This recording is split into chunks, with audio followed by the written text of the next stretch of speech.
Hello guys, हाम्रो वाइस Korean भाषा centre है। यहाँ चाहिँ के भइरहेछ अफिसमा। हेलो नमस्कार। म्याम के हुँदैछ यहाँ? आज हाम्रो महेन्द्रको चाहिँ महिना प्रोत्साहन दिन आउँदैछ, बिदाई गर्दैछौँ हामी।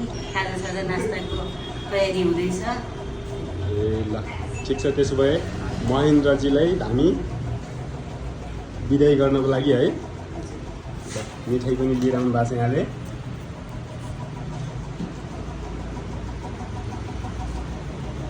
महेन्द्रजी के छ? कस्तो छ? वाइजमा पढ्न पाएर खुसी हुनुहुन्छ नि तपाईँ? ल ठिक छ, भनाइ नै छ।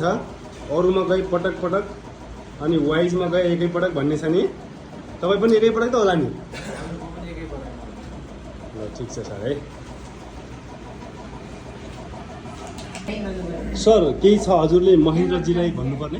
हाम्रो प्यारो महेन्द्र भाइलाई त मैले अघि नै खाना र टिका लगाएर क्लासमा लगेर सम्पूर्ण विद्यार्थीको अगाडि मैले बिदाई गरिसकेँ।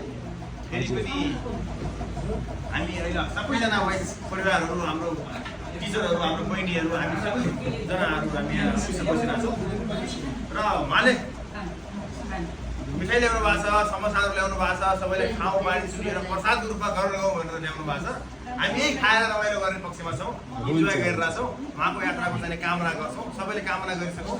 शुभकामना छ, फेरि पनि उहाँको वैदेशिक यात्रा सफल सुखद रहोस्, त्यही नै चाहन्छौँ। ल मेरो तर्फबाट पनि यहाँलाई चाहिँ शुभयात्रा है।